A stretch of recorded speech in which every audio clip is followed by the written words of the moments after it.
Imagine for a second that you possess a superpower. Oh, I like where this is going. Right. So Oh, you have X-ray vision, but instead of seeing bones, you can see the microscopic world. Now just look down at your dog sleeping on the rug. What you're seeing isn't just a sleeping animal. You are looking at a bustling, invisible city. a very crowded city, actually. Exactly. Trillions of bacteria, fungi, and viruses all working the night shift to keep your best friend alive, energetic, and thriving. Welcome to our deep dive into the hidden universe inside your dog. It really is a vibrant, incredibly complex ecosystem. And, for decades, the veterinary world just completely ignored it. We were entirely focused on the bowl, right? Yeah, totally. We obsessed over what went into the food bowl, arguing about protein percentages or um, grain-free formulas. We didn't realize that the biological machinery processing that food after they swallow is what actually dictates their health. And that's exactly our mission today. We've been poring over this massive stack of new veterinary data, including this really comprehensive July 2026 guide on the canine microbiome. That guide is phenomenal, by the way. It really is. It completely shatters the idea that a dog's gut is just a furry version of a human's. We also have the packaging specs and full ingredient breakdowns for a plant-based supplement called A Plus Naturals. Which is a very interesting case study. Definitely. We're going to figure out why canine gut health is absolutely not a one-size-fits-all equation. We'll look at how your dog's specific breed and physical size alter their internal ecosystem. And, ultimately, how manipulating this microbiome might be the ultimate hack for extending your best friend's life. I'm ready. Okay, let's unpack this. To start, we really have to recognize the architecture of a dog's microbiome. It evolved on a completely different trajectory than ours. Right, because of the wolves. Exactly. Yeah. The sources highlight a massive 2024 metagenomic study. They analyzed school samples from over 2,200 dogs. Wow, that is a lot of samples. It's huge. And they found host-specific microbial lineages that evolved right alongside wolves and early dogs over literally millions of years. So if a listener is taking, like, a human probiotic and thinking they can just toss half a capsule to their golden retriever. They're essentially sending the wrong workers to the wrong factory. Huh, that makes total sense. Yeah, for instance, dogs have much higher baseline levels of a bacteria called fusobacterium than we do. Now, in humans, high levels of that can sometimes signal disease. Right, I've heard that. But in dogs, it is a crucial protein fermenter. Their gut is custom-built for an evolutionary diet heavy in animal proteins and scavenged materials. Scavenged meaning whatever they found in the garbage last night. Pretty much, yeah. Yeah. And this microscopic community is doing an astonishing amount of heavy lifting. Roughly 70% of a dog's immune system actually resides right there in the tissue of the gut. I actually like to think of the gut microbiome as the ultimate bouncer at a very exclusive nightclub. Oh, I love that analogy. You've got trillions of microbes checking IDs at the door of the intestinal wall. They're literally training the immune system on who to let in, like essential nutrients, vitamins, water, and who to immediately kick out. Like harmful pathogens or toxins? Exactly. And when the good bacteria do their job, they ferment dietary fiber into these incredible compounds called short-chain fatty acids, or SCFAs.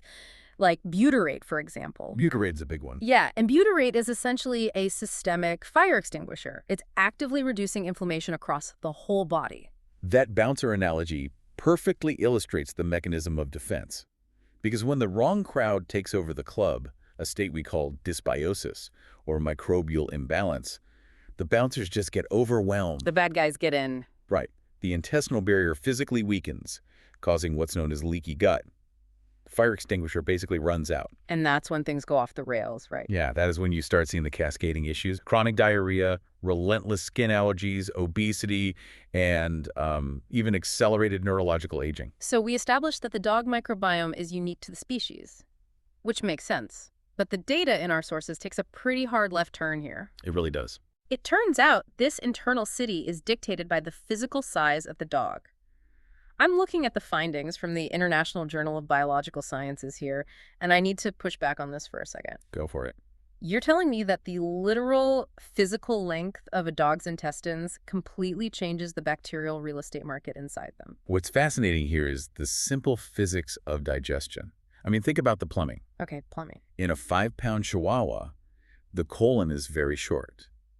And the transit time, that's the time it takes food to go from mouth to tail, is incredibly fast. Because the food is just sprinting through the system. Exactly. Yeah. And because it moves so fast, there is significantly less time for complex fiber fermentation to occur. They simply don't have the hours required to ferment complex carbs. So their microbiome relies much more heavily on rapid protein digestion. Wait, they're on a tight schedule, so they actually need bacteria that work fast. You nailed it. Okay. And as a dog's body size increases, their colonic measurements, the transit time of food, and their SCFA concentrations all increase. While their fecal bile acid concentration decreases, according to the data. Right. And the sources note a direct negative correlation between body weight and the relative abundance of proteobacteria. Proteobacteria, that's the bad stuff, right? Well, it's a broad phylum of bacteria that's strongly associated with gut inflammation. Because of their fast transit times, small dogs naturally harbor a lot more of it. But wait, if physical size is the main driver here, what happens when we look at dogs of the exact same size, but different breeds? I mean, does a 60-pound greyhound have the exact same gut as a 60-pound bulldog? That brings in the genetic variable, which is just as powerful. The sources reference this highly controlled study comparing Belgian Malinois, German Shepherds, and Chinese Kunming dogs. Okay, all pretty similarly sized working dogs. Right, and they all lived in the exact same facility, breathed the same air, and ate the exact same food. So no environmental differences at all. None. Yet, the Belgian Malinois had a significantly richer, more diverse intestinal flora than the others. So even under identical environmental conditions, their specific genetic code is pulling the strings on which bacteria are allowed to thrive. That is wild. Okay, so if small dogs are dealing with a fast transit problem and a naturally higher baseline of inflammation, how does that translate into the real-world health problems owners see every day, like in their toy poodles or chihuahuas? Well, because of that high proteobacteria baseline, small breeds live much closer to the edge of dysbiosis. They are highly susceptible to sudden gut crashes if you, say, change their diet rapidly. Oh, that makes sense. Furthermore, small dogs are anatomically notorious for dental disease. Their teeth just get crowded. Yeah, anyone with a small dog knows the dental bills. Exactly. When plaque builds up, they are constantly swallowing pathogenic oral bacteria. They're basically dripping it right into that delicate, fast-moving gut ecosystem all day long. Which means a tooth problem is actually a gut problem. And the sources note this frequently manifests through the gut-skin axis, right? I mean, that perfectly explains why breeds like toy poodles and Bichon Frises seem to constantly battle hot spots, itchy skin, and ear infections. Inflammation in the gut is broadcasting right out to the skin. I also saw this Harvard study mentioned in the stack. They tracked 79 colony dogs, including small breeds like Shih Tzus and Mini Poodles. Ah, yes, the weaning study. Right. It showed that their microbiomes become incredibly diverse and like adult-like right after weaning, which very much mirrors human infants. Yeah, the introduction of solid food creates a massive rapid diversification of bacteria in those small breeds. But as we move up the size spectrum to medium breeds, your beagles, cocker spaniels, border collies, the genetic vulnerabilities shift dramatically. I was looking at this data on border collies and beagles, and it's just wild to me that a beagle's weight gain and a border collie's anxiety are both structurally gut microbiome issues. They absolutely are. Can you explain the mechanism for the beagle's weight gain? I always just assumed they loved food a little too much. I mean, they do love food, but it's actually metabolic hijacking. Beagles are notoriously prone to obesity because they often exhibit a specific shift in their microbiome. It's a higher ratio of firmicutes to bacteroidetes. Okay, those are big words. What does that ratio actually do?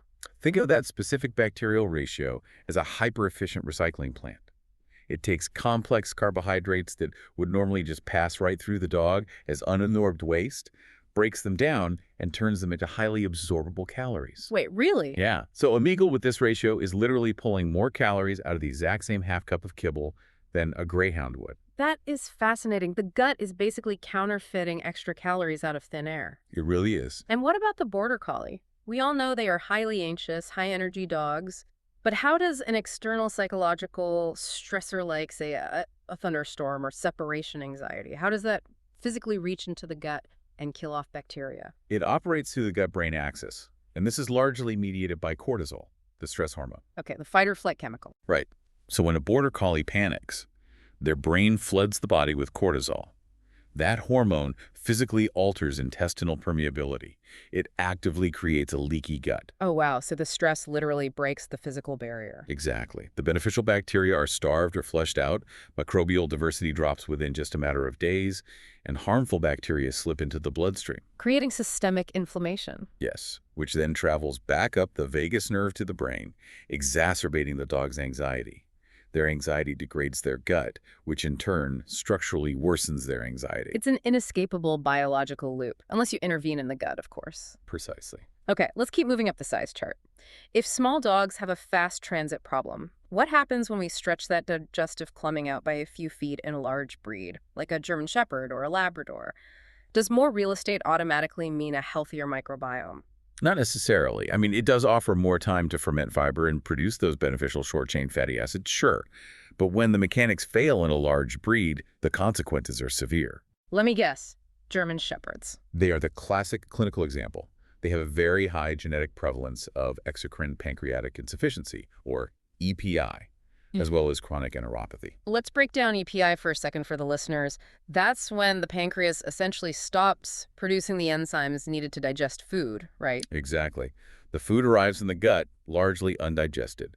This completely alters the bacterial food supply, heavily starving out a crucial bacteria called Faecalibacterium prosnitzi. And the sources say that specific bacteria is the primary producer of butyrate, or anti-inflammatory fire extinguisher. Right. So without it, the German Shepherd's gut becomes a highly volatile, inflammatory environment. Now, Labradors face a totally different metabolic hurdle. Many of them carry a POMC gene mutation. The POMC gene, that's the one that basically breaks the I'm full signal to the brain, right? Yes. The brain never gets the satiety signal, which drives an insatiable appetite. This leads to chronic overeating, which places a massive metabolic load on the microbiome. It directly links their genetic code to an obesity-prone gut ecosystem. Man! And finally, we reach the extreme end of the spectrum. The giants. Great Danes, St. Bernards, Mastiffs. The big guys. If a 5-pound dog has a fast transit time, I'm assuming a 150-pound Mastiff has the exact opposite problem. They do. The physical reality of a giant breed is that their colonic transit time is incredibly slow. The plunning is massive, and things just sit for a long time. Which doesn't sound ideal. It isn't. When heavy animal protein sits in a warm, dark, moist intestinal environment for too long without moving, it doesn't just digest gracefully, you get what is called putrefactive fermentation. Putrefactive fermentation, that sounds terrible. It is pretty nasty. The bacteria begin to break down the stagnant protein and off-gas toxic byproducts, most notably ammonia. Which perfectly explains the famously pungent flatulence of a giant breed. It certainly does. But the sources point out this is way more dangerous than just clearing a living room. This excessive gas production is directly linked to gastric dilatation volvulus, or bloat. Walk me through the physics of how gas in the gut literally flips a stomach. Well, when dysbiosis occurs in a giant breed, the putrefactive bacteria rapidly off-gas. That gas acts like a balloon inflating inside the digestive tract in the stomach. Like blowing up a tire. Right. And because of the deep-chested anatomy of breeds like Great Danes, that inflated stomach can physically flip over on its axis, cutting off blood supply. Oh, that is a terrifying, life-threatening condition. It is an absolute emergency. For giant breeds, it is crucial to shift their microbiome away from protein putrefaction and toward saccharolytic or carbohydrate-based fermentation to avoid that toxic gas buildup entirely. Wow. It really forces you to look at your dog's quirks, the beagle's weight, the poodle's itchy skin, the Great Dane's gas, not as random traits, but as mechanical symptoms of their specific microbiome. It's all connected. But no matter what size or breed your dog is, there is one universal equalizer that comes for that delicate, invisible city. And that's time. Time comes for us all. Aging is perhaps the most powerful, unavoidable force shaping the microbiome. As dogs enter their senior years, we see a universal, consistent decline in microbial diversity across all breeds. It's less like a garden changing seasons and more like a computer's firewall degrading over time. That's a great way to visualize it. The lactobacillus, the beneficial probiotics that keep the system running, start to drop offline.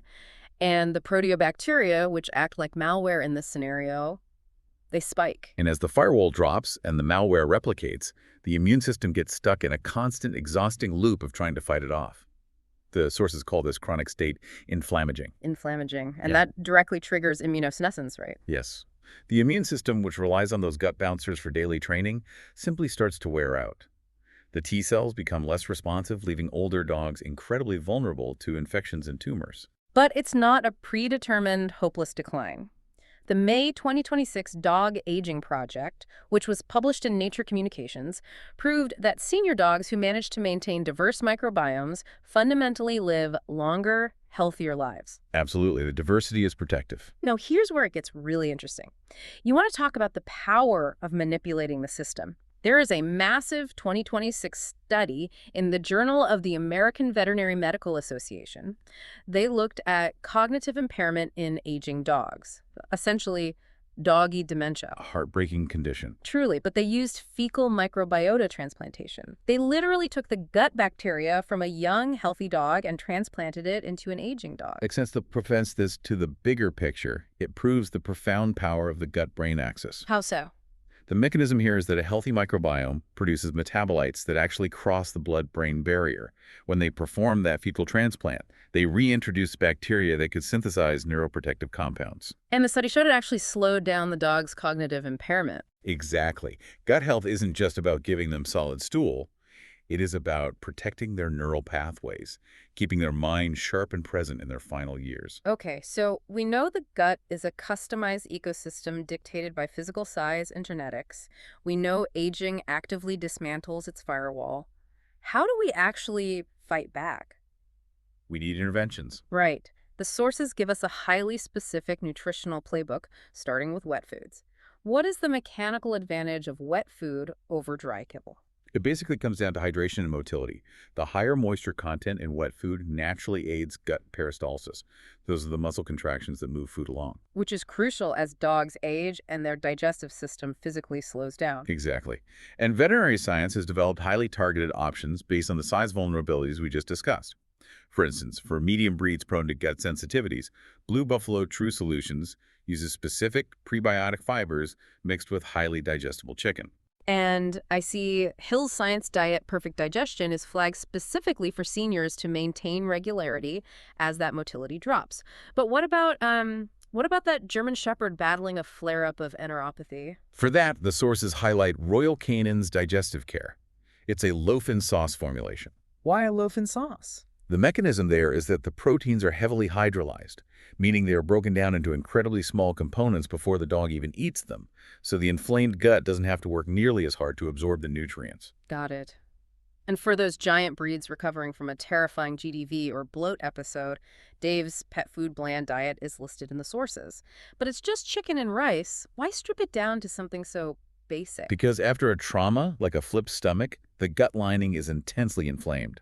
Chicken and white rice provide immediate, easily absorbable calories with virtually zero complex fermentation required. This completely minimizes any risk of further gas production while the tissue heals. Now, before we get to supplements, the outline explicitly warns about transition protocols and medications.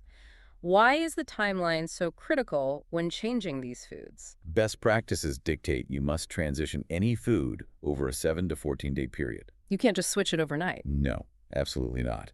We just established that the gut microbiome is highly customized to what it digests daily. If you suddenly switch from a high-carb kibble to a high-protein wet food overnight, the bacteria required to process that new food haven't had time to replicate. So the undigested food just ferments improperly. Yes, causing explosive dysbiosis.